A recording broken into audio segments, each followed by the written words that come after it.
ముఖ్యమంత్రి జగన్మోహన్ రెడ్డి గారి ఈ ఎలక్షన్లో ఖచ్చితంగా వీళ్ళని ఓడగొట్టాలి అని వ్యక్తిగతంగా అనుకుంటున్న వాళ్ళు బహుశా 4-5 ఉంటారు. అందులో మొదటి వ్యక్తి చంద్రబాబుని కుప్పంలో ఓడించాలి, 2 లోకేష్ని మంగళగిరిలో ఓడించాలి, 3 నందమూరి బాలకృష్ణ హిందూపురంలో ఓడించాలి, 4 టెక్కలిలో కింజరాపు అచ్చెన్నాయుడిని ఓడించాలి అని అదే విధంగా పని చేసుకుంటూ పోతా ఉన్నారు కూడా వాళ్ళు.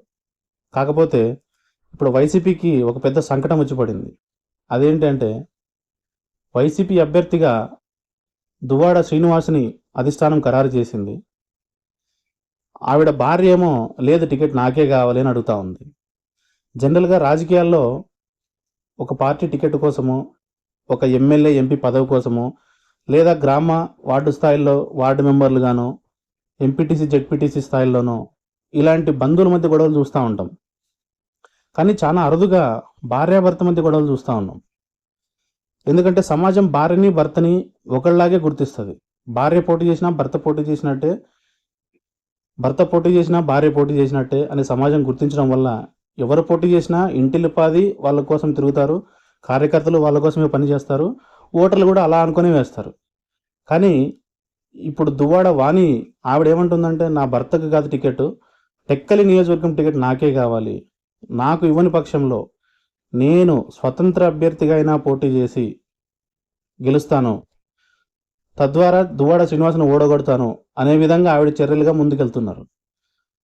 మరి వైసీపీ అధిష్టానము ఇంటర్ఫియర్ అయ్యి ఇది ఇంటి సమస్యగానే ఉంచండి, వీటిని వీధిలోకి తెచ్చి వీధి పోరాటాలు చేసి పార్టీకి చుట్టకండి అని వాళ్ళకి సర్ది చెబుతుందా, లేదా మార్చి మళ్ళీ దువ్వాడ వాణి గారికే టికెట్ ఇస్తుందా, దువ్వాడ శ్రీనివాస్ని కాంప్రమైజ్ చేపించేసి అనేది చూడాలి. కానీ కాకపోతే చాలా విచిత్రంగా ఇలాంటి కేసెస్ అనేవి చాలా రెగ్యులర్గా జరిగి ఉండవు ఇవి. ఎందుకంటే భార్యాభర్త సహజంగా అదే ఇంట్లో ఉంటారు, వాళ్ళకు సంతానం ఉంటుంది, ఏదన్నా వాళ్ళ పరంపర వాళ్ళ వారసత్వం అంతా ఒకటిగా చూస్తారు.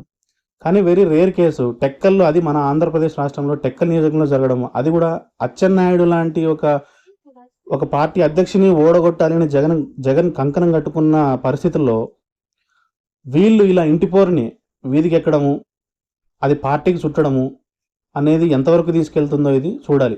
మరి జగన్ ఏం చేయబోతాడు?